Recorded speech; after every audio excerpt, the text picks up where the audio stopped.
জামাই ষষ্ঠীর ব্লগ নিয়ে চলে এসেছি। এবছর প্রথম জামাই ষষ্ঠী দিদির বিয়ের পর। এর আগে জামাই ষষ্ঠী হয়েছে, মানে যখন আমার জ্যাঠার মেয়েরা আসতো তখন। আর এখন যেহেতু দিদির বিয়ে হয়ে গেছে আগের বছরই, তাই এবছর প্রথম জামাই ষষ্ঠী। মানে কি রান্না হচ্ছে এখানটায় বলো? এটা মাছের কালিয়া হচ্ছে। এটা মাছের কালিয়া হচ্ছে, তাই তো? আর এইটা এটা মাছের মাথাদের ডালের মানে মশলাটা ইয়ে করা হচ্ছে, তাই তো? মাছ টাছ ভাজা সব কমপ্লিট। মাছ ভাজাটা দেখো একটু, মানে লঙ্কা দেওয়া হচ্ছে। আর ওখানে সব মাছ টাছ ধুয়ে আমি ছাড়িয়ে দিয়েছি। এখানে এই যে দেখতে পাচ্ছ মাছ ভাজা রয়েছে। আর এটা কি জানি তলায় ডাল, ডালটা দেখো, এই যে ডাল মাছের মাথা দেওয়া আছে। এখানে পমফ্রেট মাছ হবে, এই যে পমফ্রেট মাছ রয়েছে দেখতেই পাচ্ছ। এখন চিংড়ি মাছ আর চিকেনটা ধোয়া বাকি আছে, তারপর সব হবে, তাই তো অনি? তো চলো, মায়ের আজকে খুবই শরীর খারাপ গাইস, দেখো। আর মানে জ্বর, এদিকে জ্বর তো সব বেরিয়েছে, সেই নিয়ে মা আজকে তাও রান্না করছে। এই যে চলো দেখতে থাকো ভিডিওটা। দেখতে পাচ্ছ আমাদের এখানে এই যে 5 রকমের ভাজা কমপ্লিট হয়ে গেছে। এখানে পটল ভাজা আছে, আলু ভাজা, ভেন্ডি ভাজা, কুমড়ো ভাজা আর মাছ ভাজা। বাবা যেহেতু মাছের মাথা দিয়ে ডাল খায় না, তাই জন্য বাবার জন্য নর্মাল ডাল করি। এখানে ভাত রয়েছে এই যে, আর এখানে রয়েছে এই যে মাছের কালিয়া দেখতেই পাচ্ছ। তলায় রয়েছে মাছের মাথা দিয়ে ডাল। দেখতে পাচ্ছ এদিকে আমাদের পমফ্রেট মাছও এদিকে রেডি হয়ে গেছে। আর এখন মাংস, চাটনি আর পাঁপড় হলেই আমার কমপ্লিট হয়ে যাবে। এখানে দেখতেই পাচ্ছ, তো এখন ওরা আসেনি, তো রান্না এদিকে চলছে। আমাদের এদিকে সব রেডি হয়ে গেছে। এদিকে পটল চিংড়ি, চাটনি, পাঁপড়, আর এখানে এই যে পমফ্রেট মাছ, আর ওদিকে রয়েছে তোমার ভাজাভুজি, এখানে মাছ, আর ওদিকে মাছের মাথা দিয়ে ডাল। মাংসটা হলেই আমাদের কমপ্লিট হয়ে যাবে।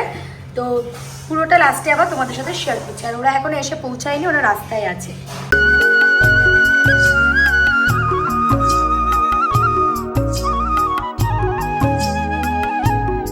দাও তো দেখি, এত দামে সব নিয়ে এসছে, কিছুই নেই। এই যে রুমা এক হাঁড়ি দই নিয়ে বসে গেছে। রসগোল্লা আর কি আছে? রসগোল্লা আর শালা রুমার তো এখন মিষ্টির বাজার, মিষ্টির এই যে ভরা, মিষ্টি ভরা। ঠিক আছে, মা রস গড়িয়েছে, রস গড়িয়েছে। তো গাইজ দেখতেই পাচ্ছ এখন সব খাবার দিয়ে মানে বেড়ে টেরে সব প্লেটে সাজানো হয়ে গেছে। আর এখন ওদের দুজনেকে একটা রিলস করে দেওয়ার জন্য বসানো হয়েছিল একসাথে। তো এবার এখন আশীর্বাদ করা হবে বলে ওই জন্য সবাই মিলে আমরা ভাবলাম যে আগে ছবিটা তুলে নিই, তারপরে আশীর্বাদ করা হবে, তারপরেই ওরা খেতে বসবে।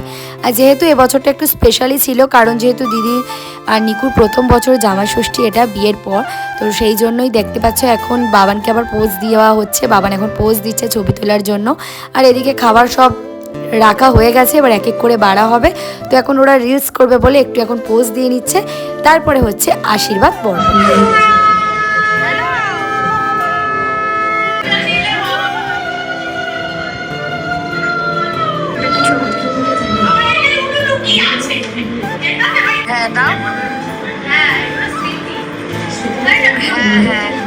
তো জামাই ষষ্ঠীর দিন এইরকমভাবেই আমরা একটা সুন্দর দিন কাটালাম। দুপুরবেলা ওরা খাওয়া দাওয়া করে কিছুক্ষণ থেকে সন্ধ্যেবেলায় বেরিয়ে গেল।